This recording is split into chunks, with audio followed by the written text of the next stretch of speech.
So, we discussed last week that this course is more informational rather than instructional. We learned a little bit about the inner struggles that we each face. We still don't know how to deal with them. What's, so to speak, the right path for all of us. And it's important to understand kind of the step-by-step and how to see the previous lesson, which is chapters 1 through 8 in Tanya, how it leads into the class tonight, which is going to cover chapters 9 through 15. In order to understand the logistical progression from one class to the next, because as we said last week, this is kind of a bird's eye view of the Tanya lessons. Last week we discussed, and we talked quite a bit about the two opposing souls that battle for control within the human being, within the body, each one wanting to control the garments of the soul. And we define what garments mean. These are three means of expression: thought, speech, and deed. Because without these three, none of the two souls, whether it's the godly soul or the animal soul, could find expression within the human being. So although the godly soul has its inclination, its nature, its preference, the animal soul has its nature, its impulsive nature. Nevertheless, the godly soul or the animal soul, without finding expression through the three garments of the soul, are, for all intents and purposes, worthless if they are not able to express themselves through one or more of these garments. Somebody asked me after last week's class, does it have to be the expression through all the garments of the soul? The answer is no. It depends what it is that we're dealing with. It may be at times just the expression of the godly soul or the animal soul, the garments of the soul through thought. It may be through speech, it may be through action, it may be all three. It depends what we're talking about here. Here we see basically a synopsis of what we discussed. We have the faculties. Another way of saying faculties is the true nature of these two souls. All right, so if you look at the left side, we have part of the category of the faculties is the internal. Who are you? What do you like? And then we have, corresponding to that, the garment of that would be the external. We have the character of the person. Then we have the behavior. We don't always, hopefully not, behave or act on our impulses or how we're feeling inside. But we have to control, as we're going to see in this class, moyach shalat al halev. The mind naturally controls the heart. Then we have the self. We have self-expression. And finally, we have the insides versus the outsides. These are really all the same. It's just different ways of saying it. It's different ways of saying the same thing. We have the essential nature of the human being on the godly side and on the animal side.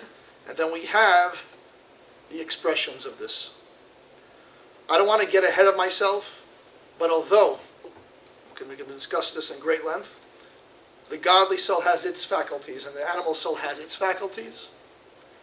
Nevertheless, when it comes to the expressions of the soul, the garments of the soul, that we must make a decision. Who's going to, so to speak, reign supreme? Because we cannot utilize the garments of the soul with using both together, the animal and the godly. The expressions of the soul through thought, speech, and deed either has to be the animal soul controlling that or the godly soul controlling that. It can't be both together. So if I'm doing something for the sake of heaven, it's godly. If I'm doing something that's self-serving, for my self-interest, it's animalistic. Tonight we're going to discuss 3 personalities. And I'm going to refer to them in Hebrew, their Hebrew names. The Tzaddik, the Rasha, and the Beinoni. These 3 are usually translated, and it's important to understand how the translation that I'm going to give you now somewhat differs than how the Alter Rebbe refers to them in Tanya. The tzaddik means a righteous person. What's the definition as it relates to how it's used in Tanya? It's somebody that's perfect inside and out. His or her insides is exactly the same as the garments. In fact, there's no internal struggle. We have the Rasha. Rasha is commonly translated as the wicked person, but I must be quick to point out, in the context of our discussion of Tanya, it not necessarily doesn't mean a wicked person. Doesn't mean somebody that's causing damage or harm to others. What is the definition here of a Rasha? Somebody that has not mastered his or her garments of the soul. Right? So I have an impulse.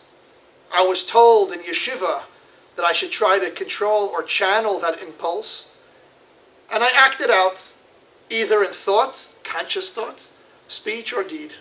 So this is what the Rasha is referring to. One that has not mastered completely his or her garments and expresses, right, either through thought, through speech, or through deed, the animalistic tendencies. Okay? Doesn't have self-mastery. The Beinoni, the intermediary, is really the discussion of Tanya. In fact, the subtitle for the book is Sefer Shel Beinonim, the book of intermediaries. You and I, it is within our ability to be the Beinoni. What is the Beinoni? The Beinoni is the person who has that internal struggles, just like the Rasha. What is the difference? The Beinoni is able to control his impulse. He's able to control as it relates to not allowing the animal soul to express itself through one or more of the garments of the soul. Thought, speech, or deed. Mark? Would that be kind of, I didn't get the first one, but the second one, the Rasha, would that be more like an immature young person followed up by the Beinoni being more mature, wise adult? I wouldn't put it exactly in those terms. You could have a perfectly developed human being who has a difficult time mastering his or her garments, which, namely, the expressions of the animal soul.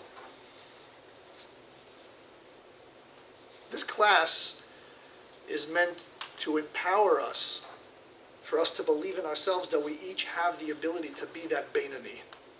And as we continue in this series, it may seem insurmountable, it may seem impossible, and the Alter Rebbe makes it very clear it's within the power of every human being, and it's a choice that we make every day, every moment. Let's break this down. I just added one. See, I saw these slides. I got to click a few times to get the full page. Finally, you have what you want and what you actually do. What does this mean, what I want or what I do? Is this perfectly clear? I want the chocolate. I know how it tastes good. I want to eat it for my own sake. Do I need a reason beyond that? So my godly soul comes ahead and enlightens me, inspires the animal soul. The animal soul, as we spoke last week, is on the behavior level, right? It's the active soul, the animating soul, the soul that animates us, and says, eat it for the sake of heaven. How can I possibly do that? Maybe it's Shabbos. I'm taking delight in Shabbos. I'm taking out some chocolate for dessert to honor Shabbos, to honor Hashem. I'm going to make a bracha. I'm going to recognize where it comes from. I'm going to do it. Maybe it's going to put me in a mood where I could better serve God. Who knows? What just happened? I've transformed that animalistic thought and purpose for eating the chocolate into a godly one. So what do I want? Initially, what do I want? I'm a human being. I want it. Why? Why? I have to give a reason why I like 7-layer cake. I like it. We know why. And then there's what you do, or how you do it. Now, let's go to the next one. Okay, so we have the animal soul, and we have the godly soul, and then we have the garments, thought, speech, and deed. Okay? So, just to reiterate, we have two complete sets of insides, but only one can dominate our set of outsides at any given moment. Because you can't express yourself for a godly and animalistic purposes at the same time. One needs to take hold and take control of the garments. Which is it going to be?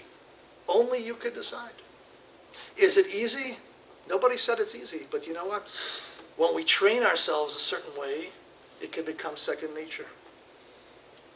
So while we may be internally conflicted over whether to express the godly soul or the animal soul, in actuality, only one soul or the other could win this battle in terms of being the one that's being expressed through one or more of the garments. Okay, so this pretty much tells us what the conflict is all about. And we're going to see in a moment, this is a battlefield. This is a battlefield, like a king or two kings fighting over territory. What's the territory?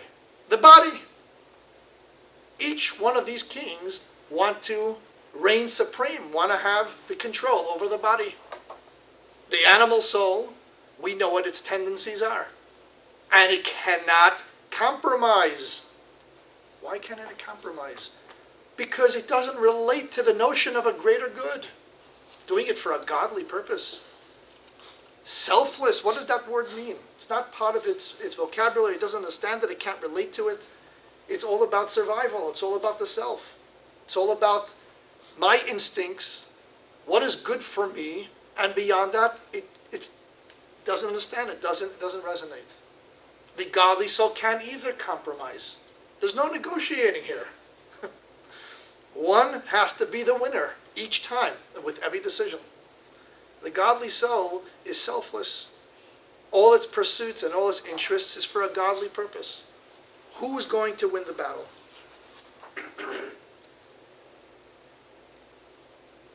Okay. Is somebody keeping the score? There is somebody keeping the score, but more important than keeping the score, to be aware, to be cognizant of this battle that constantly goes on. This is a constant battle. Smaller, larger, somewhere in between. We're constantly making decisions. Our mind is constantly working. Right? If we can walk away from the class tonight and exercise this throughout the week and come back next week, what's the exercise? Just an awareness that everything we think about and everything we speak and everything we do, to recognize where it's coming from, and before we express how we're feeling from the inside, to try to make sure that the expression through thought, speech, and deed is from a godly soul, is from the godly place, rather than from the animalistic place. And we're going to talk a little bit later on, how can I possibly do this all day long? It sounds exhausting. It sounds impossible. We're going to see that it's not. As they say, one step at a time, 1 minute at a time, literally, one by one, every event, everything that we have. Okay. Right, so we have the godly faculties, we got the top row, and then we got the animalistic ones. Anger. Anger is a form of arrogance. I'm angry. How could this have happened to me? What about divine providence? What about the fact that everything happens for a reason and comes from God? What are you talking about? I'm angry and I need it now. Right? The guy on the far right, I'm not sure what he's doing. looks like a Jew trying to join the MMA. I'm not, whatever it is. Mixed martial arts. Okay. Let's turn now to our page number 29. Actually, you know what? Before we do that, page 28. Okay? Let's look at the learning experience number 1 on the wall or on page number 28. You ask your neighbor to lend you his hedge clippers the last week. Although he wasn't using them, he refused to let you have them. Why? Whatever. He's not generous with his possessions. Now he comes over to ask to borrow your leaf blower because his is broken, and now is a great time to take revenge. To say, aha! Go fly a kite. Or they used to say, jump in the lake. Now, what's the problem with this? The problem is it's not allowed. The Torah says you're not allowed to take revenge. You're not allowed to try to get back at somebody else, even though it's the natural impulse that we all have. Now, we can't be faulted for having that natural impulse to want to really, I was going to say that. trying to, Payback. but payback time.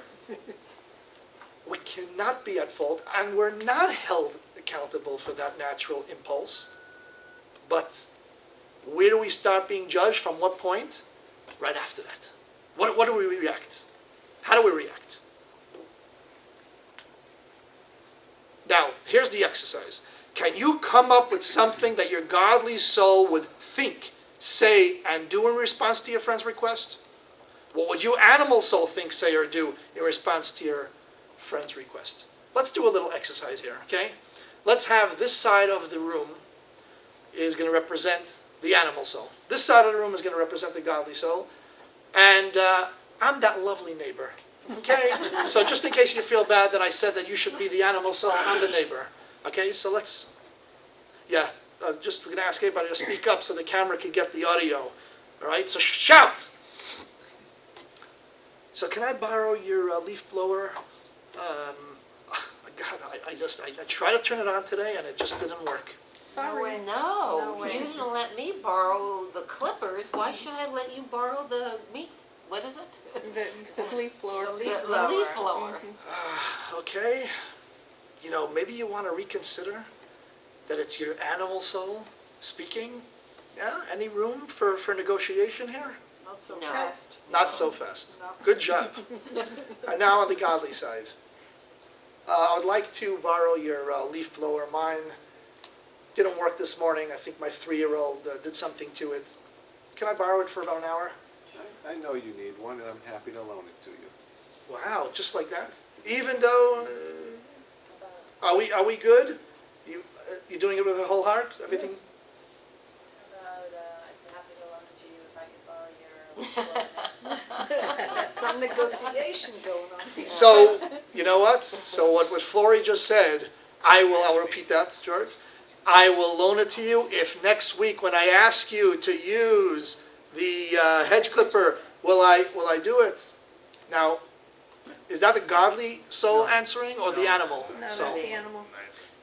Is it neither? It's Is it both. both? It's both. It's the Beinoni. It's the Beinoni, It seems to be the Beinoni, right? yeah. Right. The truth of the matter is, you see, the example that you gave us is a tricky one. Which one is it? The truth of the matter is, the way Mike responded to this question, sure, you can have it. We weren't able to see what was in Mike's head and heart. But the Beinoni, which again is a level that we could all achieve, would think, no, I'm not going to do this. And how dare you ask me to do this after you were so selfish with your possession? So what you said, right, verbally is in line with the godly soul. Okay? Now how you felt inside, which of course we couldn't hear, we couldn't listen to it, even if it would have been what I just said, no, and how could you, dear, but you fought that impulse. You didn't dwell on the fact that I refused to lend you the hedge clipper yet last week. You moved past it, and you said, yes, I will do it. That's the Beinoni. That's the intermediary, because I had that initial impulse, which is natural, which is normal, which I can't be faulted for. Why not? Because I have those 10 essential qualities, right? The 10 sfirot of the animal and the godly. Remember those two opposing forces each have 10 sfirot, 10 faculties. My natural inclination is what it is. But the response was controlling those negative impulses. Why? Because it's sinful. You're not allowed to take revenge. Yeah. How about a situation where, as Mike said, yes, I'd be more than happy to lend you the leaf blower. Incidentally, the Torah says that when a person needs something, it is very holy to lend it to him. Yeah. What you just said is also forbidden to do. You're not allowed to tell the person, you know what, I'm going to loan you the leaf blower even though you didn't give me that hedge clipper. That's also not good. That's also a no-no. So if you said that, and this goes to what Flory said, it's the animal soul speaking. But she didn't say that. She didn't say that, but she did say that. In other words, she said, but if I ask you next week, there's a condition there. There's a condition there. Rabbi? Well, I wasn't But can saying you but, share- though. I was- Right, okay, I was all right. saying, I understand. You were saying, if I could, can I, yeah. so, but loaning me the leaf blower now is conditionary on that? Yeah. Then it's the animal soul. Yeah. Can you, at this point, could you possibly share the feelings? And you say, you know what, it really hurts me when I come and I ask you to loan me the hedge clippers and you're not willing to do that. It really pains me that you are the way you are. However, I am going to go above and beyond and I will give it to you. That last however, just stepped over the line. You're bad, I'm good. There's a verse in the Torah, and that verse, one prohibition, the commentaries explain, speaks exactly to that point, where I'm not going to behave like you behaved. Yeah? So the first statement, I would say yes. You want to have a heart-to-heart discussion. There's no animosity in your voice. There's no hint of revenge. You want to express it to a neighbor, a friend. That's okay. But what's happening with your thought, what's happening with your action, right? Your bottom line is you're loaning it to the person. Well, yeah. And the speech, you just want to clear the air, right? You want to kind of express. But ultimately, I'm giving it to him. Yet Ultimately. I want him to know that I feel bad about the fact that he's not willing to share. Right. One of the garments of the soul is speech. And I would say it depends how it's said. And it depends on the relationship with that person. You know, nothing wrong with having a discussion. But part of the animal soul's desires and needs, right, is self-preservation, as we said last week. I got to survive. I got to eat. I got to take care of myself. It's about myself. So any expression thereof is the animal soul. But I would say, yeah, you could, yeah. So what happens when he bottles up this frustration with the neighbor inside of him by giving it to him, and he's sitting there, you know, okay, yes, you can use it. In the meantime, he's going back and seething, getting angrier and angrier. It's a great question. And He's going This to is- need to go see a therapist. that's right. That's where Karen comes in. So you have a mitzvah, you're giving Karen Parnassa. That's a full circle. But see, that's I why. want to just address Mark's thing. You're right. You're absolutely right. And I'm going to pose the question at the end of the class. I mean, this can be an exhausting exercise. We're human beings. We have feelings too. This is why this series is a 6-class series. You know why? This is what's so exciting about it. And I feel bad for those that didn't return. Because the Alter Rebbe is not going to leave us, so to speak, high and dry. How do I deal with this? You're telling me to follow the animal soul, allowing the animal soul, which is in the head, the brain, to dominate the godly soul to dominate the animal soul, to enlighten and inspire the animal soul so that when it acts, It does it for a godly purpose. But how? That we're going to discuss, we're going to start working on next week. And the Alter Rebbe has much advice in how to achieve this. On an intellectual level, things to think about, to contemplate on, that allow us to reach that level. That would have been why I would have asked it that way. And then if he said no, I still would have given it to him. But at least that second part of it, asking him, would have been my way of Okay. relief of that frustration. Right. that would build up. Question. I understand. You said you didn't know what was in my head when I said yes.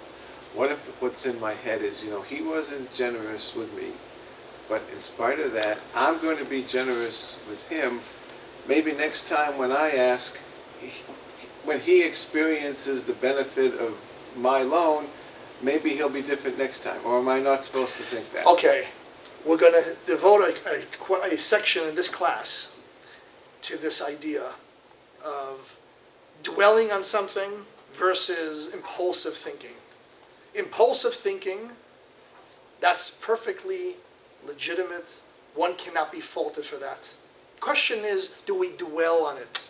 Do we spend a half an hour saying, I'm so great, and he's such a no good, selfish guy. If I spend time on that, I've now allowed the animal soul to find expression in the thought garment of my soul. So I would say, as long as it's not dwelled upon, and yeah, I think it's legitimate. Let's go. The soul has to pick its battles. In other words, that question that you had is not that important. It's not. It You know, when doesn't we seem to me to be important. So don't you pick your battles? we have the ability to be victorious and to live a wholesome existence in every episode and experience that we have within the human condition. Don't forget, when we talk about fighting our impulses, right, and not faulting the person for impulses, we're not only talking about the performance of mitzvahs, the study of Torah, we're also talking about being a mensch, which is also a mitzvah, which is also important. Being kind, being benevolent, being of generous character. So it's really, so to speak, a lifestyle, a way of conduct, right? And just a little awareness of how am I utilizing the garments of my soul? How am I using my thoughts, my speech, and my action? Who's controlling those? There only could be one. Could only be one.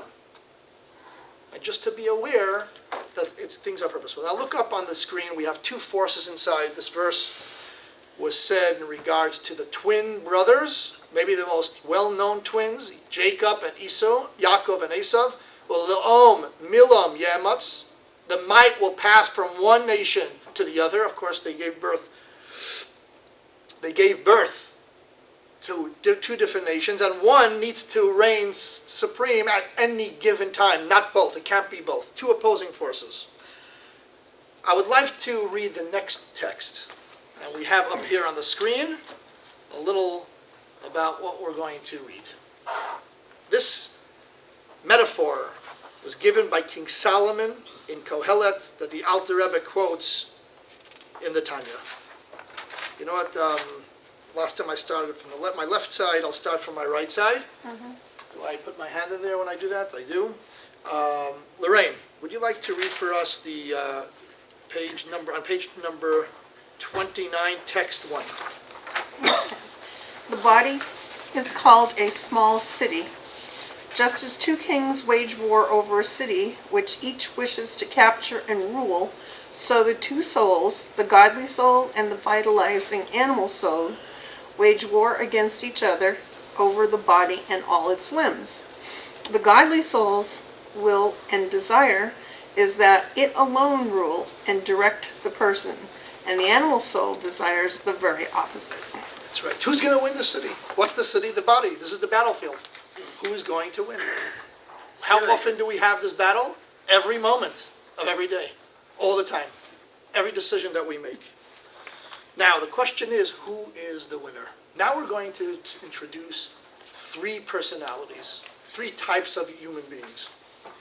Okay? And the winner is, if you look up on top, before we get to the loser, we got to go to the winner. Imagine, we talked about last week the conflict that exists within us. Why is there a conflict? The reason why there's a conflict is because there's two opposing forces, the godly and the animal. Each one has those 10 faculties, and we know what those natures are, and they both exist, they're both alive and well, and they're both trying to capture the city, capture the body, and find expression through the three garments of the soul. Which is going to win? Who's going to win? Now imagine if there was a human being who did not have this internal conflict at all. No opposing force. This person, his godly soul, is the ruler of the city. The only ruler. Nothing stands in its way. Everything he or she does is for a godly purpose. There's nothing selfish or self-serving about how this person behaves. Can there be such a person or not? Not in this lifetime. Could you and I be this person? No. No. These are two different questions I just asked. Let's first answer the first one. A tzaddik is a person who not only behaves perfectly all the time, but does so naturally. He enjoys doing the right thing. This is for him, the mitzvah, like chocolate for us, like 7-layer cake. The inside is exactly the outside. It's the same, identical. There's no conflict within this person. So how does he survive? Yeah. So, here's the question. Didn't we say everybody has an animal soul and a godly soul? What happened to this animal soul? Geschachten geworden, slaughtered. Yeah. The truth of the matter is, the Alter Rebbe speaks about two types of tzaddikim. I'm not going to introduce it here because it's going to make a big cholent out of our discussion. I don't want to confuse things. Maybe in another series. This kind of tzaddik, that kind of tzaddik. But for this discussion, does this tzaddik have an animal soul? Yes. But this animal soul is gone. It's dead. It has completely been transformed and converted to the godly soul. It's come over from the dark side to the good side and the holy side and the light side.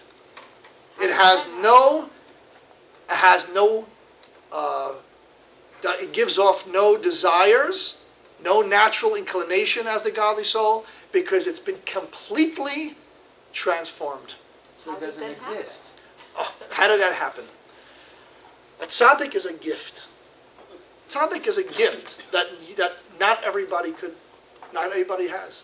Moshe Rabbeinu, the Torah tells us, Moses, when he was born, the whole entire home lit up with physical light. Now, I never heard my parents talking about details of when I was born, but I can assure you the house did not light up. George, you look surprised. You need to buy some lights from him. Yep. A tzaddik is a gift. And the ordinary person, this is not called the Sefer Shel Tzaddikim, the book of Tzaddikim, although one was written by the Alter Rebbe. This is called the Sefer Shel Beinoni, the book for the intermediary, the ordinary, and how the ordinary person, with that internal conflict, could reach a level of self-perfection, at least as it relates to the garments of the soul. But as it relates to the internal struggle, the internal inclination of the animal soul, that we cannot rid ourselves of. But the tzaddik is a different human being. The tzaddik was granted that gift where the animal soul within him has no feelings whatsoever. As I said before, it's gestorben, it's dead. It's completely been converted to the animal soul. I mentioned before there's two levels of a tzaddik. The lower level of the tzaddik would mean there's something there in terms of animals in tendencies, but it's completely nullified before the godly soul and before the godly light. It's completely overwhelmed by the godly soul. But again, I don't want to get too much into that distinction, but the point remains. It doesn't have any power whatsoever. Everybody here answered correctly. Could you and I achieve that level? Not so fast. Let's. Is there a tzaddik now? We know of the Rebbe. We've talked about the Rebbe, the Moses of our generation. Can I point to another person that I know for sure is a tzaddik? No. But would not that person then not have free will? The tzaddik has his own kinds of struggles. They're different than mine and yours. And you know something? The Alter Rebbe writes something beautiful and very important in the Tanya. Lest you think that mine and your service of Hagad, with the internal struggles and trying to fight off constantly my evil inclination, is inferior in any way than a tzaddik service. God favors a tzaddik service more than mine. This is wrong. God created us, the vast majority of us, not just the vast majority of us, almost all of us, with this condition for a reason. Because he desires our kind of service. Namely, that internal struggle between the animal soul and the godly soul, and the very important and difficult decisions that we make constantly. Who's going to find expression through the garments? Is it going to be the godly? Is it going to be the animal? The Alter Rebbe writes in the Tanya, in the Shema, the holiest prayer that we have, it's taken from the Bible. In the third portion it says, do not go astray, right? And following your eyes, following your heart, through which you go astray. The Alter Rebbe says we're not talking about, that verse is not talking about a tzaddik, because a tzaddik doesn't go astray. He doesn't have a desire to go astray. The thought of doing something for the self of the tzaddik is unheard of. It's repulsive. Can't relate to it. So who was this mitzvah written for? The ordinary person, the Beinoni. So the Alter Rebbe says this is a cause of great joy.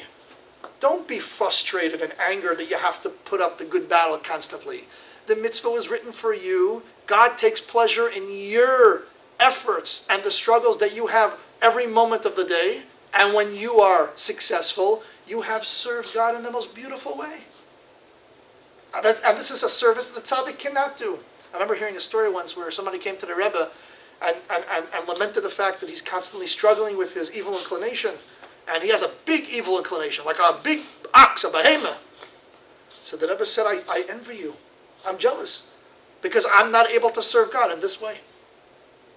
And if somebody could come along and say that the tzaddik is superior, or God desires the service of the tzaddik more, the answer, it's absolutely untrue. God desired the service of a tzaddik on his level. Does a tzaddik have struggles? Of course a tzaddik has struggles, but it's different than mine and yours. Tzaddik's struggle has to do with climbing the spiritual ladder, going from one level to the next.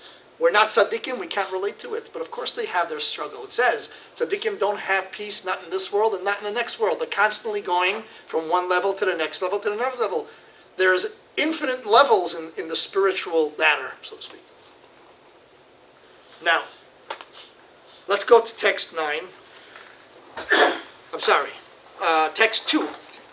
Student, what is this, page number 30? Ray? When a person wages war against the animal soul to the extent that he banishes and eradicates it from its evil form inside of himself, he is called a tzaddik. A tzaddik. Okay? A tzaddik, look up on the screen, his behavior is naturally perfect. Does a tzaddik experience inner conflict? The answer is, it doesn't. That's it. Perfect. So, if you look at your student page number 30 on the bottom, I believe, I have a different book than you, and that's why they told me where it is. 10 faculties of the animal soul? No. X'd. 10 faculties of the godly soul? Yes. And then you have the 3 garments. So whatever level of tzaddik we're talking about, whether the animal tendencies have been transformed and is now part of the godly, or it's there but it's completely nullified before the God, there's no inner conflict at all. Now let's go to, and the loser is. Unless you think we're all under this category, this is what, if there's something that can be accomplished through the series, this is it. The Russia. What is the Russia? let's just do one more text. Text three. Number 3.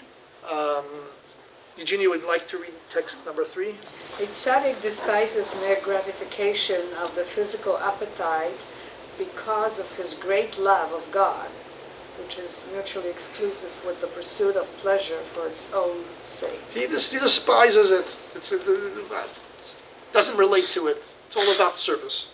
Now let's go to the other extreme, the Russia. Again, Russia translated as evil person, but over here it means somebody that's not in complete control of his inclinations. The question is, we've all agreed, not everyone is cut out to be a tzaddik. Okay? So where does that leave the rest of us? Does it mean that we're Rishayim, God forbid? The answer is it depends how well we manage our conflict. One who fails to contain his animal soul is called a Rasha, at least as it relates to that challenge, that test. And as we said before, Rasha is usually translated as a wicked person, but in Tanya it is used in the sense of a person who is unsuccessful at restraining the outward expression of his animal soul. And that's what it is. Let me just be quick to point out that the spectrum of Rasha is very, very broad, very wide. It could range from somebody who usually is able to have self-restraint. In other words, I feel like acting out impulsively or allowing my thought process to run wild, and I say, you know what, that's wrong. And I hold myself back. Or I divert my attention to something, a healthy thought, a godly thought, studying Torah. Even a Rasha does that. So why is he called a Rasha?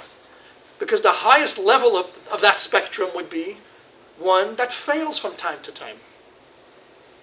Not every time, as a human being, can I be successful. So once in a while, does my animal soul and those 10 faculties find expression within the garments of the soul? Yes. And because the answer is yes, overall this person falls under the category of Rasha, because what's the definition? Definition of Rasha is somebody that doesn't always prevent the animal soul from finding expression through the garments of the soul. By definition, one cannot be declared. I want to give you an example of what this means. Somebody is undergoing drug or alcohol rehabilitation. Now, in order to be considered that I'm in remission, I'm on the, so to speak, on the other side, I have to be true to myself, and I have to know that I've been clean for a certain period of time. We know that if this alcoholic, for instance, gets a little taste, even a little taste, this could bring back all those terrible, ugly habits. So what does being in remission mean? Being in recovery, being on the other side? That it's a period of time, a year, let's say, that I've been clean. Same thing is with this discussion of Rasha. Wicked person, is he wicked? Not necessarily. Doesn't mean wicked. Doesn't harm anybody. He's dealing with a personal struggle. But could we say he's a Beinoni? Again, definition, we're going to see it in a moment, who has complete self-mastery as it relates to the garments of the soul? That we can say. Because once in a while, this person fails, and the animal soul does find expression through the garments. So we can't say this person is clean. We can't say this person is in remission. He's a recovering Rasha. Not yet. And by the way, the moment we do a mitzvah, and we were able to subdue that evil inclination, for that moment we're a tzaddik. You could judge it either by the moment, right, or by the experience. Then we could judge it overall. I could say I've been clean for a week. I've been a Beinoni for a week. I've been fighting it off for a week. We could say that too. So it's true, if you're thinking we're all in the category of Rasha because we all fail sometimes. True, but we have the ability to control the garments at any given time. Right? So if you say, today I'm going to try, how am I going to try? I'm going to be aware of this. Then we can be the Beinoni. Yeah. What if by lack of education, a person does not know that he or she is performing a transgression? I'm so glad that you asked this question. Because this is an important point as well. Being a Beinoni versus being a Rasha, nothing to do with the know-how. The Rasha doesn't have to know, or the animal soul doesn't need a manual how to sin. The Jew, by virtue of his or her godly soul, desires good, to do good. On those three levels, right? Through thought, speech, and deed. And this is natural for the godly soul. What about the person who doesn't know how to? The person will learn how to. The person will study how to. But unless somebody think, I don't have the background, so that I guess makes me automatically a Rasha, because I don't know how to do the mitzvahs. Wrong. Because the natural instincts, inclination, that's part of the Jew's condition of the godly soul is to do everything that God needs him to do. And all of the activity should be consistent with God's will. Sometimes it has to be studied, it has to be learned, know-how. The godly soul could figure that out. Could go to a class on a Tuesday night. Could open up the book. Could go to Chabad.org. If you have a question, askmoses.com. You could do whatever you need. So, whether the Jew is learned Jew, a Torah scholar, or ignorant, the godly soul is the same godly soul. And the godly soul wants to do godly things. So, no, it's not conditionary on how much the person knows or the background. As we said last week, every Jew has a background. We're children of Abraham, Isaac, and Jacob, Sarah, Rebecca, Rachel, and Leah. So I started saying the Rasha, you could have the person who's basically a decent person, basically does things right, but sometimes the animal soul finds expression in thought, speech, or deed. Not the Beinoni, because the Beinoni is perfect in terms of the behavioral levels.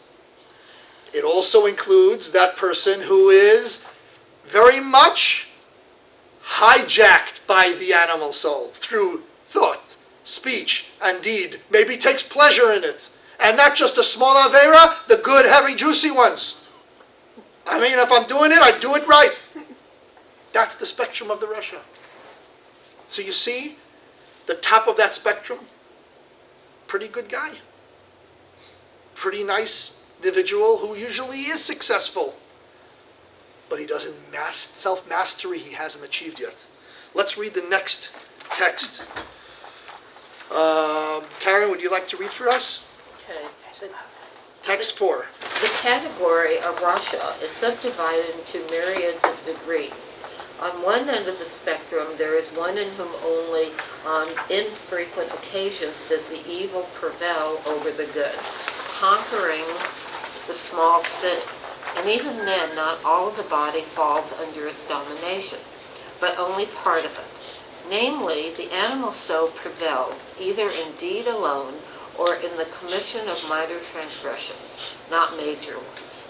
God forbid, or it may prevail in speech alone or in thought alone, in contemplations of sin, after which the good that it is his godly soul asserts itself, and he is filled with remorse over his transgression.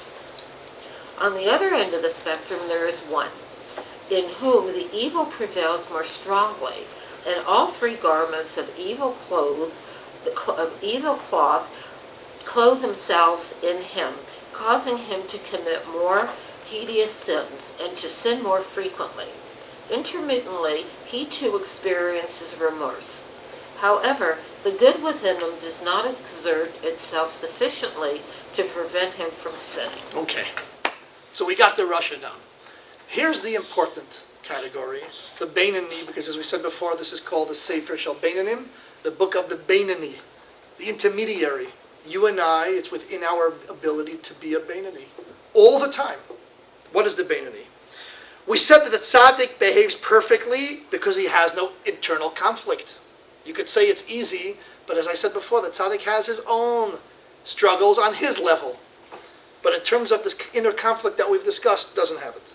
The Rasha behaves imperfectly because he is conflicted. Does this mean that anyone who still has the animal soul within him is going to be a Rasha? We said we're conflicted, like the Rasha, so we're a Rishayim. Not so fast. Why? Because there's another option. Because besides the two extremes of a tzaddik and a Rasha, there's a third option, and this is the option of the Beinoni. What is the Beinoni? Like the Rasha, the Beinoni has two souls who are fighting over the city, fighting over the body. Who's going to have the power? And yet, he behaves perfectly like a tzaddik. Why? Because he does not allow his animal soul to express itself within the soul's garments of thought, speech, and action. I control my thought, my speech, and my action. Let me sum this up for you in simple terms. In terms of the kochot means the faculties, natural inclinations, the Beinoni and the Rasha are identical. That's why we could be a Rasha. We can live a lowly existence, right? Succumbing to all temptation, allowing our natural, inborn inclination to find expression in the godly, through thought, speech, and deed. And the Beinoni has the same condition. The insides of the Beinoni, the insides of the Rasha are exactly the same. So hold on one second. So the internal structure of the Beinoni is like the Rasha. But in terms of the garments, right, which are the external behavior, the expression, he is just like the tzaddik. Let me repeat that. In terms of the natural soul, the godly soul conflicted with the animal soul, each one trying to gain dominance within the human being, the Rasha and the Beinoni are the same. The Rasha has ugly thoughts, and so does the Beinoni. The Rasha has ugly impulses, and so does the Beinoni. So in terms of, so to speak, how they're wired, what their inclinations are, they're the same. But in terms of their expressions of the soul, how they choose to find expression through thought, speech, and deed, in other words, on a behavioral level, the way they behave, the Beinoni is like the tzaddik. Because his thoughts are perfect, his speech is perfect, and his action is perfect. Now when we say his thought, speech, and action is perfect, does it mean that his impulses are always pure? No! Because his impulse comes from the internal natural condition. Natural condition of a Beinoni is like a Rasha. It's ugly. And he may have very ugly thoughts, impure, inappropriate, lustful thoughts, and cannot be faulted for this. Hashem made us this way because he wants us to be this way. He wants us to serve him in this way. So in terms of the kochot, the internal nature, the Rasha, wicked, the intermediary, the same. But in terms of the behavioral level of the intermediary, the Beinoni, he is like the tzaddik. So what's the difference between a tzaddik and a Beinoni? The tzaddik has no inclinations, has no struggle for these impulses. It never occurs to him to sin. Doesn't have those ugly impulses. The Beinoni does, and the Beinoni has to struggle so that these ugly impulses do not find expression through one of the garments of the soul. I'll take that back. I'm having an issue with the expression. Because if you have an impulse, it's going to come up as a thought. But if you suppress that thought and push it away and don't act it out in speech or action, then so at what level are we struggling and then suppressing it or doing away with it or not acting it out? We're going to have, in a moment, a whole section that's going to address the thought. Because the thought is really difficult to understand. Can I be responsible what goes into my mind? Can I really control what my mind thinks? And that's an important question. And it's a beautiful story that we're going to share in a moment that's really going to address that issue. Let's go to the text 5. I think, Mark, you want to? The Beinoni is one in whom the animal soul never attains enough power to conquer the small city, so that as to clothe clothe itself in the body and make it sin. That is to say, the three garments of the animal soul do not prevail over the godly soul to the extent of clothing themselves in the body. Only the three garments of the godly soul manifest themselves in the body. Thank you. In other words, as I said before, this book is called the Sefer Shel Beinoni, the book for you and I, ordinary people, the intermediary. Because in order to be a Beinoni, you don't have to change your insides. In fact, you probably cannot change your insides. What does insides mean?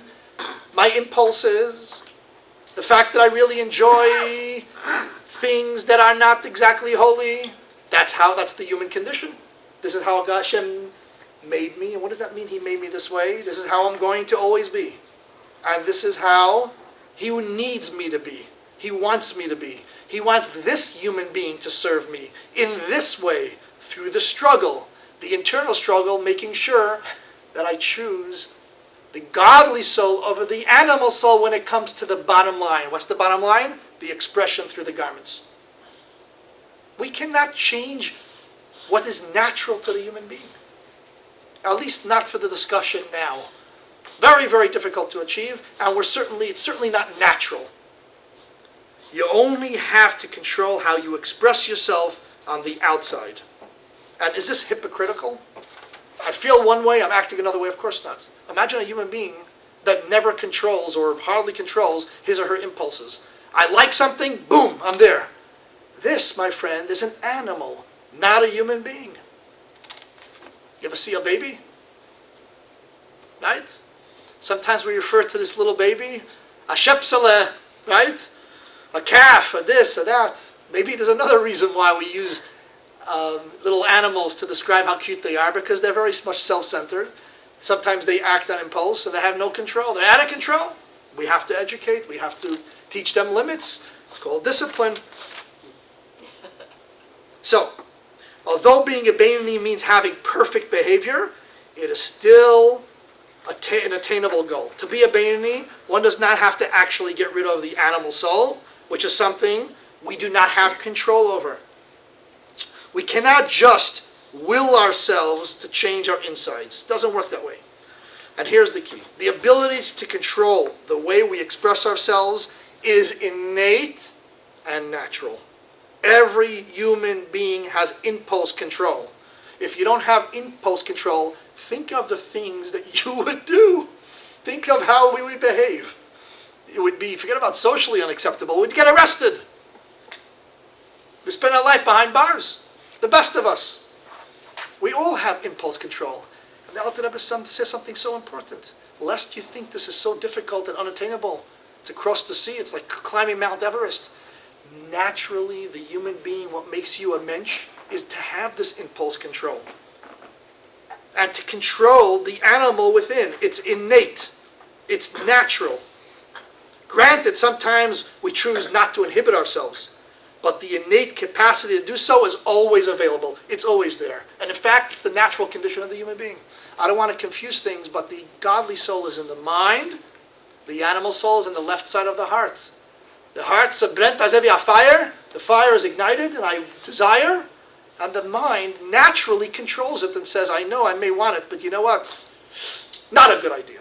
It's going to lead me down a very dark road. I'm going to get into all sorts of trouble. And we're constantly controlling it. And that's all that's required of us. But not only control it in speech and deed, but also in thought. And we're going to get to that because Karen brought up a very important point before. I think I'm behind here in the slides. Basically, we subdue the evil inclinations. We subdue, the but animal yes, and go for the godly. yes. Okay. But it's important not to be overwhelmed or think it's exhausting. How much could we subdue?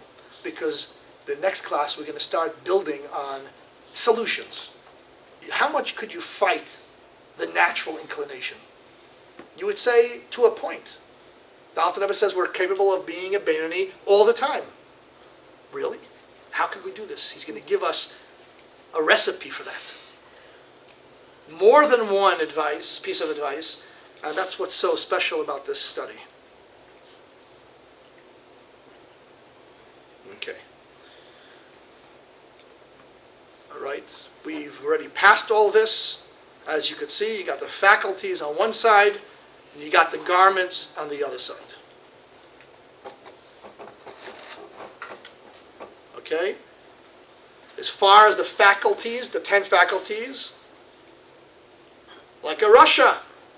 Beinoni is like a Russia. He has the same inclinations. That's why we could either choose to be a Russia or be a Beinoni. What's the difference between the two? How they choose to express themselves through thought, speech, and deed. Do they dwell on the evil or not? Well, we have the garments. As far as the garments, the Beinoni is like a tzaddik. He only does good, he only speaks good, thinks good. Sorry. Right? Mind over the heart, naturally, that's a tzaddik. Yes, you can. Yes, we can. Yes, you can be a Beinoni. No need to change our insides, just control our outsides. Impulse control, which is innate. We do it all the time. You hear, Mark? We do this all the time. Beinoni has same identity as a Russia in terms of the internal things. Tanya's subtitle, the Book of Beinoni, which means you and I could be a Beinoni.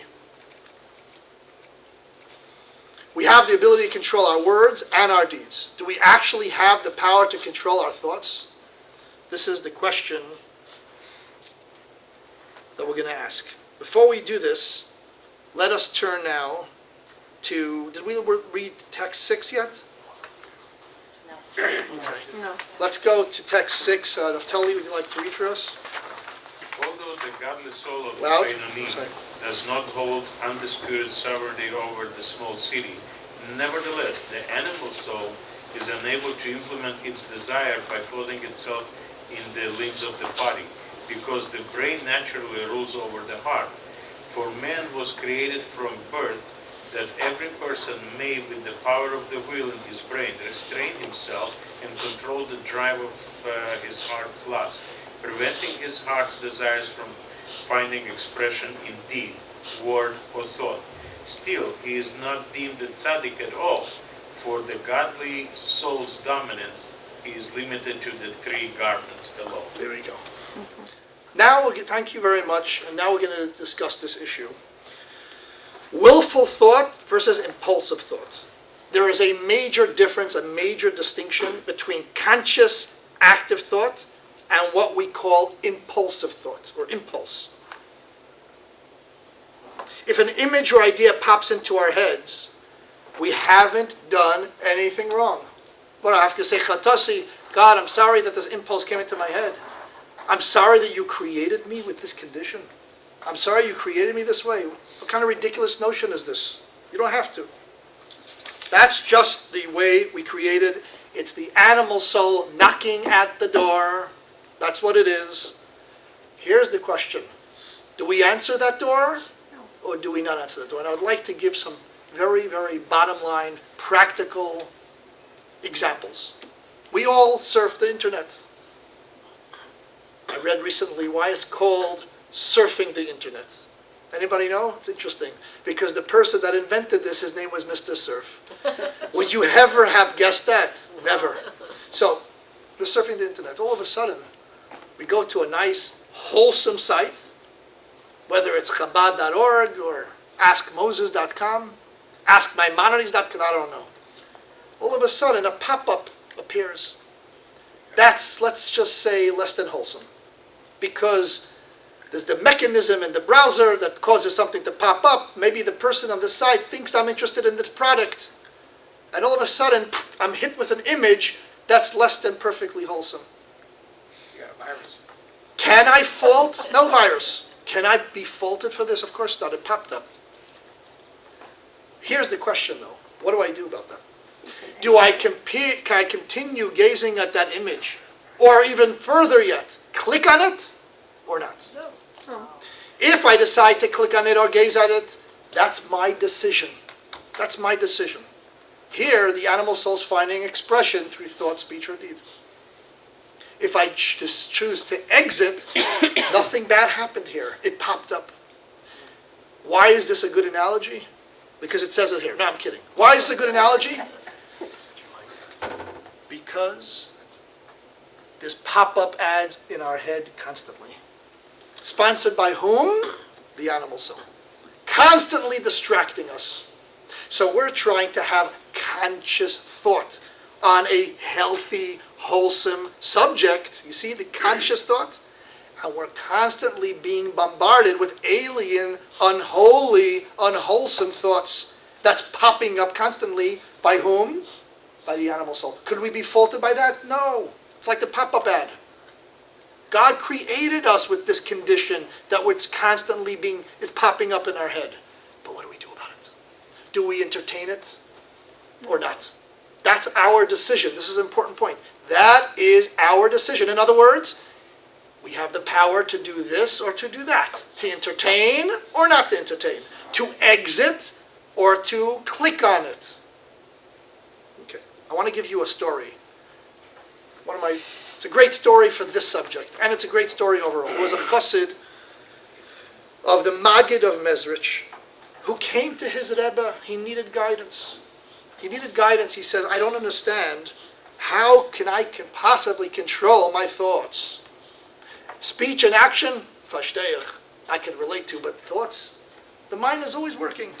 So he said, please do me a favor. I want you to travel to my chassid, Zev Vov of Zhitomer. He travels with this question. The Rebbe said to go to him. It was very cold winter, and it was dark, and he finds the house. Right? He plugged it in to his GPS. Zev of Zhitomer. Boom. He finds the house. And he starts knocking at the door. Nobody's answering. He looks through the blinds. He sees Zev is about 3 feet from the front door, ignoring him. He starts to bang a little harder. It's getting cold. A half hour passes. He's pounding and pounding and pounding. After an hour and a half, when he's about to turn around and give up or freeze to death, Zev casually closes his sefer, his book, goes to the door, opens it, and welcomes him warmly. He moves to 3 feet and turns the knob. Yasher koyach. He invites him in. He makes him a hot tea. He puts up the fire, the wood in the fireplace. Beautiful. Doesn't ask him why he's there. He spends the night. The chassid, for a few days, for whatever reason, didn't ask him his dilemma. He thought maybe he'll get the answer without saying anything. 2 or 3 days, you know what it says about guests, like fish, if they hang around too long.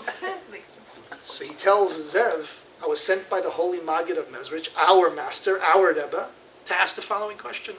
How can I control my thoughts? So Zev says, you remember when you came 3 days ago? Remember you were knocking, and the knock came a little louder and a little louder until it was pounding? What took me so long to answer the door? Here's the point. Val ich bin der Balabas, I'm the owner of this home. I could choose when I want to open the door and for whom I open the door. You, my friend, could control who you're going to open the mind to, the thoughts to, and who you're not going to open your thoughts to, and when, and under which condition. And he got the message. And the chassid knew. He got the memo from the Rebbe not to open the door. He got the fax. Maybe it was a text. Isn't that a beautiful story to illustrate this point? We have complete control and all sorts of excuses that just that, but it's our decision. By the way, there's a difference between thoughts and the power of the mind. If you tell me 2 + 2 is 4, and I'm thinking about that, that's a thought. I brought something outside of me, and now I'm thinking about it. Now, obviously, I had the answer stored somewhere in my koyach haseichel, and my ability of thought. When something is stored, it's not consciously being thought of, it's just there in storage, so to speak. Thought means conscious thought, bringing information that's outside into my mind, occupying my mind. And that we have control over. Yeah. The story that you just mentioned, it's worries me in a way because it's true that you can choose what to do, only when it doesn't affect somebody else. Because if he decides not to open the door 1 more hour, and then the poor guy is frozen. Okay, let's know that they were talking about righteous people here. Tzaddikim. He knew exactly what he was doing. And he knew he needed to do what he was doing because this person was sincere and needed an answer to his question. And this is how the answer was going to be crystallized for him. So he didn't wait too long. He waited long but to make a point, but he didn't wait too long. The guy survived. But Now- we cannot act that way because we are not silent. No, well, again, he came for an answer. He Right. gave him his answer. And you got to know what you're doing. How did he know what to do? I was joking that he got the facts. He knew. He was living on a different level. You and I would have opened the door right away. This is how he needed to answer this question. So while we're not responsible for, okay, I'm sorry. So we have mental pop-ups all the time, and we have to control it. This is up to this. This is up to us. Let's turn now to page number 34, text 7. Edmund, would you like to read for us? Impulsive thoughts of sin can manage to rise in his mind. However, he will not entertain them willingly. No sooner does it arise than he thrusts it aside with both hands and averts his mind from it. The instant he realizes that it is an evil thought, he will refuse to accept it willingly, even as a subject for mere fantasy, and will certainly not entertain the notion of acting on it, God forbid, or even speaking of it. One who willingly indulges in such thoughts is deemed as a Rasha at that moment, but the Beinoni is not a Rasha even for a single moment. Okay. Here we have an exercise that we're going to do. Look up on the screen. For the next 60 seconds, picture a Torah scroll in your mind and repeat over and over the following words, not verbally, in your mind. Okay? And here's the exercise. After the 60 seconds are up, I want to know what was going on in your mind. But try consciously to think about this. Let's do 30 seconds. The time is late. Okay? Go. There's a tree of life for those who hold fast to it. I'll move to the sides. I'm not blocking you.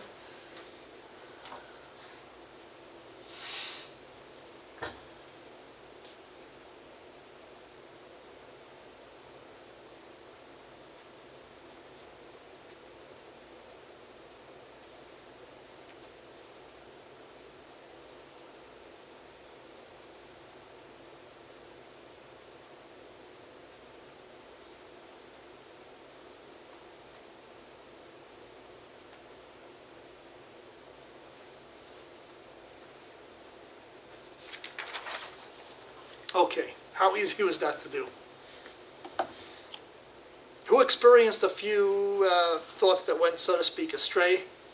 Maybe to the left side, to the right side, raise your hand. I had a couple things pop through. I pushed them out. Who had many thoughts that went astray? By the way, it's perfectly normal to have many.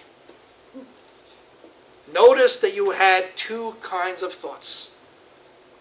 You had thoughts that kept creeping in your mind, those pop-up ads, and then you had the conscious thought about the Torah. So you were trying to focus, trying to do the right thing, trying to be a Beinoni, trying to control, and you kept on having those pop-ups. Sponsored by the Animal Soul. Thank you, Animal Soul. You see the difference? Could we control the conscious thoughts? Yes. What happens when those alien thoughts come in to our mind?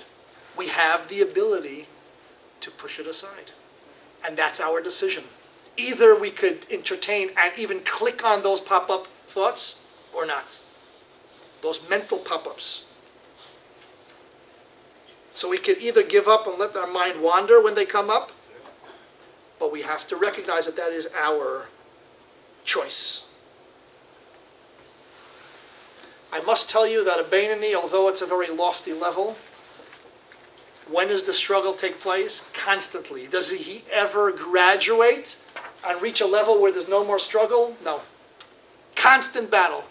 We're going to learn a little bit later on in the series that he's able to refine the insides as well. But for now, the Beinoni is in a constant level of struggle. Now let's take this example. Brad, Yeah. a minute ago, Tali mentioned ADD. Now, yeah, I mean, many of us, particularly males, I think, tend to have this where no matter what we're doing, something interferes with our thought process and something else comes in from the side and distracts us. How does that relate to something like this? Yes. Right, so, first of all, we all know that if you think about what not to think about, you'll think about it the whole It's time. like thinking about the pink elephant. It's not going to work, right? Let's, for this discussion, and because of the time constraints, talk about the average person. People that have an issue with concentrating, there's different methods of how to deal with it. Here, this is kind of the spiritual doctrine, the spiritual method. It's spiritual, but it's very practical as well, in putting a little bit of more of an effort and being aware of our issues, because we all have this issue, some more, some less. If somebody has the issue to a larger extent, there are various methods based on, it's hard for me to answer because there's so many different conditions, so many different scenarios, right? There's medication, there's other mental exercises that people can do, right? It depends. And everybody according to their level. But by and large, we are in control of our impulses. Now let's talk about Bein Adam Lachavero, between man and man, because I want to try to finish tonight on time. It's late. How does the Beinoni relate to interpersonal relationships? Is it possible for the Beinoni not to like somebody? Yes. Might the Beinoni have hurt feelings towards somebody? Yes. But the Beinoni will never act on these feelings. The Beinoni will not speak ill of others, nor fantasize about revenge, because that's already allowing the animal soul to have expression through thought, speech, and action. Let's turn to text 8. If the next person wants to read for us. Yeah. So too, in matters between man and his fellow, as soon as there arises from his heart to his mind any animosity or hatred, God forbid, jealousy, anger, or grudge, and their like, he will bar them from his mind and will. On the contrary, his mind will prevail over and dominate the feelings of his heart to do the exact opposite. And he will conduct himself toward his fellow with kindness, displaying this appropriate love towards his fellow. Even when extremely pained, he will not be provoked into anger. God forbid, or take revenge. God forbid. That's not an easy thing to do, but he wants to do the right thing. How do we achieve this? Stay tuned for next week. But I'd like to summarize a little bit. What is a tzaddik? One who has no animal soul. He has no inner conflict, or his animal soul has to be completely transformed. What is a rasha? One who has inner conflict and does not manage it perfectly. Finds expression within the garments of the soul. What is a Beinoni? One who has inner conflict, but manages it perfectly as it relates to the garments of the soul as far as the expression. Is it tzaddik fundamentally different than the average person? Oh yes. You betcha. Why? Because he doesn't have an animal soul. We all do have an animal soul. It's very much alive and well. Is it within our control to be a tzaddik? Probably not. Since I may not be able to change the fact that I have an animal soul and it has certain desires, it has certain impulses. It likes the 7th layer. Is a Beinoni fundamentally different than the average person? No. Both have the same makeup. Is it within our control to be a Beinoni? Yes. I have a natural impulse control. Naturally, I do have impulse control. We all exercise it. We all exercise it when we need to. We could do it even when we think we don't need to. I only need to choose to exercise it, and I would like to, in a moment, give us an exercise of what to walk with. So while the tzaddik and the rasha why the tzaddik and the rasha are made up of different stuff, that's from the inside they're different. The rasha and the Beinoni are identical in terms of their internal makeup. That's how it is. And this is an important point. Being a Beinoni is your true state of being as a mindful and fully conscious human being. I would call it being a mensch. Mind controls the heart. Mind controls the impulses. So difficult. We're going to skip the next exercise because it's pretty much identical to what we just had. And these were the questions that I just posed on the screen. And we're going to turn now to text number 9. Flory, if you'd like to read for us. now the state of being a Beinoni is attainable by every person, and each person should strive after it, for every person can at any moment be a Beinoni, because a Beinoni does not abhor evil. That is something that is subject to the feelings of the heart and may vary from time to time. But a Beinoni merely adheres to the injunction to turn away from evil and do good, in actual practice, in deed, speech, and thought. And it is in these matters that everyone is given the choice, ability, and freedom to act, speak, and think as he chooses, even what is diametrically opposed to the desire of his heart. Okay, I'm going to say it in different words. Thank you very much. Being a Beinoni means making a conscious decision to be in a state of self-awareness and self-mastery. Self-awareness, a little awareness of how I operate. It does not mean getting a whole new self. It just means taking control of yourself. Now, it may seem daunting to imagine to be perfect in every single way in terms of my garments, perfectly maintaining the state for the rest of your life, but all you need to do is take it one moment at a time. You ever heard the expression, one day at a time, when it comes to recovery? A recovering Russia. Sometimes one moment at a time. You fight the battle, but don't forget, the animal soul wants control over the city. The godly soul wants control over your city, and this is what Hashem needs of you. This is why you were created. To serve Him means to allow the tzaddik to find expression through the garments of the soul, not to change your innate nature, not to change those pop-up ads, those ugly images. You're always going to have them. But being in control. So is tzaddik is born as tzaddik? Yes. Tzaddik has a gift. Definition of a gift, I didn't earn it. I was granted to it by God. That's why I gave you the analogy before. When Moses was born, the whole house lit up. Did he perform some magic trick? Did he do something special?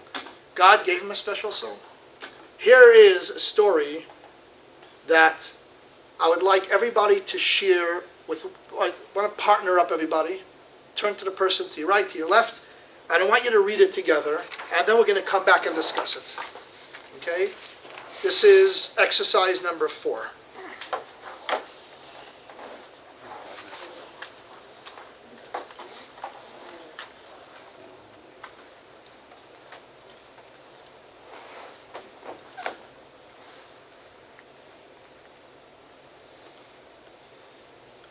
Okay, maybe discuss it for a minute between you and your partner.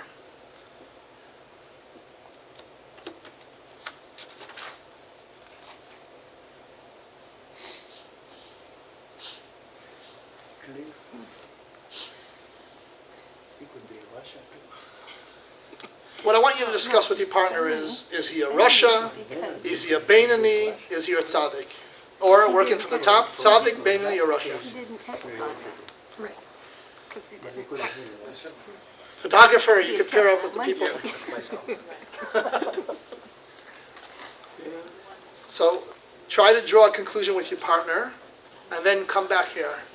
And I just want a one-word answer. Tzaddik, Rasha, or Beinoni? Well, no, it's not a tzaddik. He had entertained the thought. Now, a Rasha was entertained the thought. He could have been a Russia, but And so, decided no, but do the good thing, the godly thing. Godly. All right? Huh?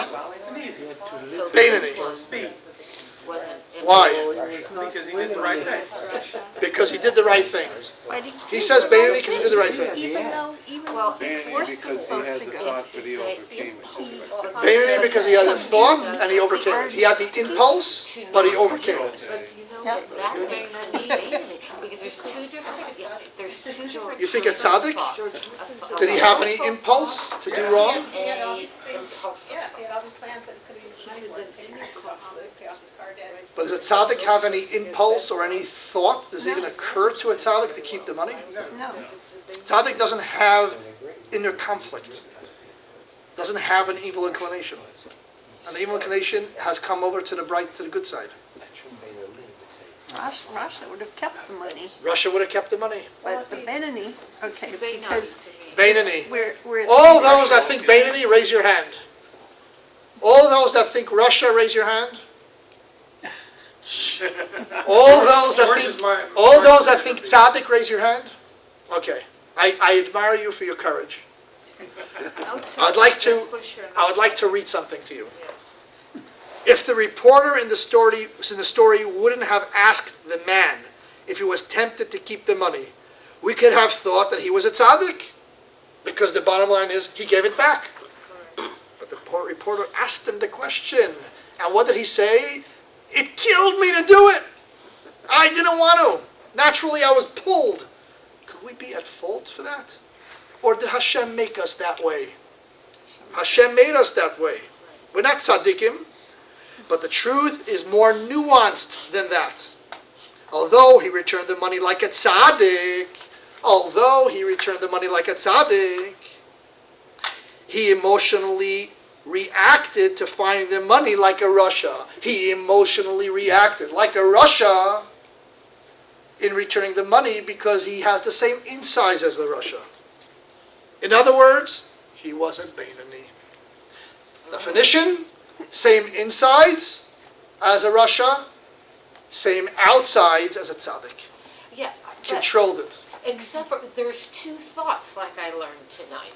And his impulsive thought, like he said, was to take and buy a new car. But his conscious thought, Right. his willful thought, he didn't do that. He pushed it away. Right, so that's a Beinoni, Beinoni. yeah. That's a Beinoni. Right. Go ahead. That's his godly thought. Since the Alter Rebbe said that you have to defend your position, I will defend our position, and that is this. If he was a true Beinoni, he wouldn't have even thought No. of keeping No, the we money. have- It No, would have, We have two it would have, thoughts. excuse me, it would have been rejected immediately. Well, So my I get it. conclusion is that he is a Russia. The definition of a Beinoni is that I have pure impulses. No, but it's rejected immediately, and he didn't reject it immediately. Oh, he immediate. What does immediate mean? Immediate that he didn't even have the thoughts of keeping it. In this story, in this case, he was tempted to keep it because he's not a tzaddik. Or he has the same insides as a Russia. He cannot be at fault. In fact, if he didn't have those impulses, I don't know what he is. Maybe a tzaddik. God wants him. God, this is the beauty of Chassidus. Very honest. Alter Rebbe would say, it says in Tanya, God wants him to have those inclinations to keep it. So he has to struggle. And Come out struggle on the right side. and do the right thing. Why does God? How does need God- to let's talk- struggle?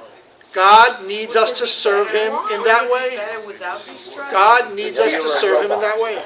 God gave us a choice. God gave us a choice. Right on. Because doing the right, after thinking about it, is more valuable than not. Russia, But Rabbi, Yeah, but there to is an George's interesting point of sentence. Arasha, couldn't he have been a Rasha, but he, in that moment, he held back his evil. Here's the thing. The difference between a Beinoni and Russia has to do with the activity, has to do with the garments of the soul. So you could argue, well, he thought about it for a long period of time. But was that a sinful thing in this case, that he thought about it for a long period of time? Let's say an hour? It's very different than thinking about that inappropriate pop-up ad than in this case where he's returning the money, let's say all the way to the person's house. It was killing him, but he was still walking at the same pace. Is there any damage being done as far as his action of returning it, even though his mind was thinking these negative thoughts? Because his actions were greater than anything else. Besides that, yes, in addition to that, those negative thoughts of maybe I really want to keep it and it's killing me, I'd rather pay up my car, that's a natural thought. And it's an impulse. He can't be faulted for that. In other words, there was no damage, so to speak. There was no sin with those thoughts because nobody got hurt. As opposed to if I'm looking at something that's inappropriate and I continue looking at it and I click on it. Here I was walking. Let's take the analogy I gave. Let's say it was a 2-hour walk. Why didn't he take the bus? He forgot. He missed the last bus. He's walking. It's a long, difficult, and he's walking, and he's walking and walking and walking. What's the damage? The person, the owner, is going to get it at the same time. You're going to fault him for struggling with that. Let me read one last thing. It's not a bad thing that a Beinoni has to struggle. In fact, the harder it is for a Beinoni to control himself, the more he is actually serving God. So if you want to ask the question like George asked, wait a second, the garment of the thought was not intact. It was on a level of impulse, and there was no damage done. The owner got it when he needed to get it. Here's the assignment. Between now and next week, let's try to exercise the garments of our soul, thought, speech, and deed. Be aware of the things that we think, things that we speak, the things that we do, and try to be on the level of a Beinoni. Things come to my mind. I know what to do with it. It's not easy. Now, just to be conscious of when you fail and reflect upon, if you fail, why you had a relapse. But to be ready for all these, I just want to, one more thing. Let's analyze this. And Flora, you had a good challenge before. Where did that come from that he wanted to keep the money? The animals. From conscious thought or impulsive thought? Yeah, the need. Impulsive thought. Who gave me that impulsive thought? God, Hashem. Hashem loves me for that. He loves me the way I am. And to read again, it's not bad that the Beinoni has to struggle. In fact, the harder it is for the Beinoni to control himself, the more he is actually serving Hashem. There's something unique and special that a Beinoni has that a tzaddik doesn't have by virtue of his or her struggles. For those that came to our previous classes, I feel bad that some are not here. Not last class, but previous Tanya classes we talked about. Yeah. God likes the spicy food as well as the sweet food. Spices alone without the meat. When you season it properly, it's gewaldig. It's wonderful. What's the spices? The struggle. Constant struggle. God doesn't only like the dessert, which is the sweet stuff, the 7-layer cake, the mousse cake. He likes that after his meal. That would be the tzaddik service. Glatt, straight, no struggle, no internal struggle. He wants the main course.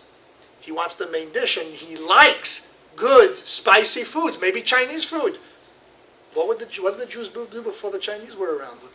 How did they survive? But getting back to the story again, it says that a rasha is one whose animal soul at times finds expression in the soul's garments. So couldn't that person have been both, a rasha as well? At the I was time trying they to were doing good. I was trying to make the distinction in this particular scenario of the thought of keeping it and struggling with that all the way to the house. I was going to say all the way to the bank, as opposed to the pop-up.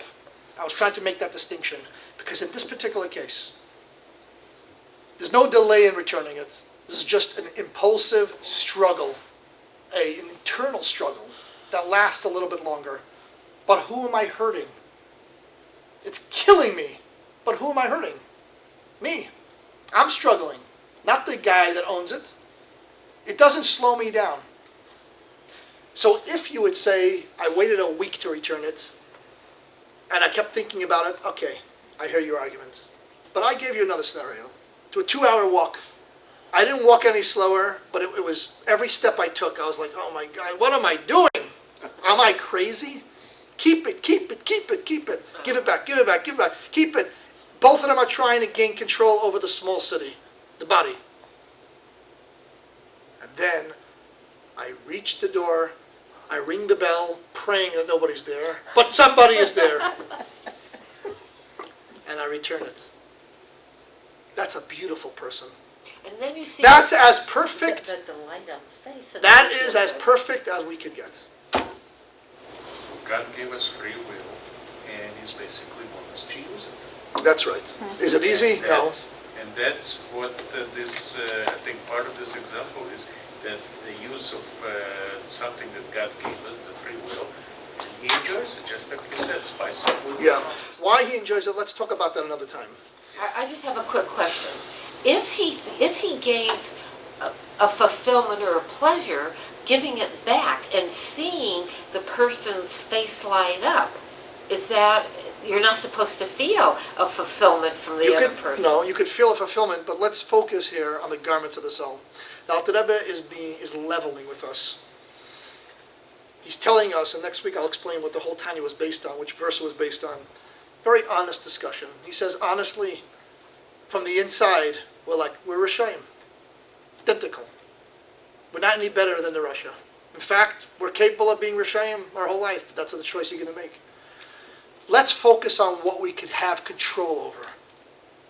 Let's focus on the level of self-mastery that is within our ability. Not things that are not within our ability. Because you know why? Number one, you will fail and you'll be frustrated. And number two, since when did God ask you to change the hard drive? Where does it say this in the Torah? Impulses that we have that come natural is part of the human condition. Who created this human condition? Hashem himself. So what's the problem? See how beautiful Tanya is and how important it is. When I started studying it as a 13-year-old, I said, how did I ever serve God before without this? I have my long trips with my son back to yeshiva when he comes twice a week. Much of our discussion is an hour or an hour and a half, how long it takes us to go to LA. Sometimes I hope for traffic so we can speak a little longer. And we talk orally about the subjects as he's growing up. And at this age, it's very important. If not, you could be filled with Jewish guilt. How could these thoughts have occurred to me? It's terrible, it's ugly. It's not terrible, it's not ugly, you're normal. It's exactly how God needs you to be. But what are you going to do about it? So the exercise for next week is try to be aware of the three garments. We still are needing more. We need to come back next week because we don't know how to be motivated and willingly want to fight those impulses. In other words, okay, you told me what I need to do, but why should I do it? Do I feel like it? Do I feel like making sure that the garments of my soul are in line with my godly soul? Do I feel like it? I need a motivating factor as a Jew to want to do that. Here's the key points that we're going to leave you with. You can see it up here on the board. And God willing, next week, we're going to continue. I just gave you a little preview of what it is that we're going to do.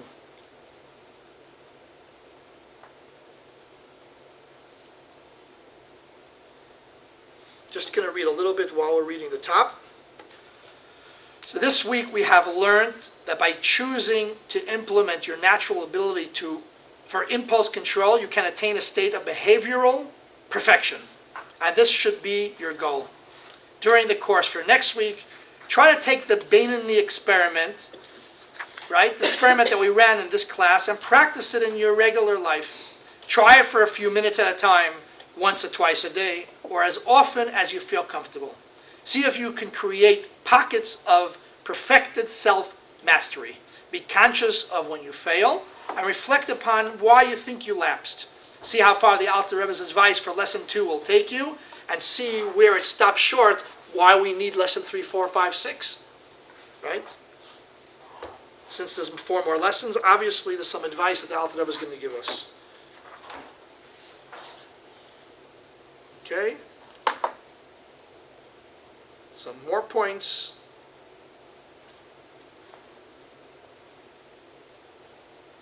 Everybody has the potential to achieve the rank of a Beinoni, choosing the godly soul over the animal soul. This is the garments. Am I blocking you? Sink or sink? Maybe it's Cinco de Mayo. I don't know. Okay. Thank you very much. Thank you.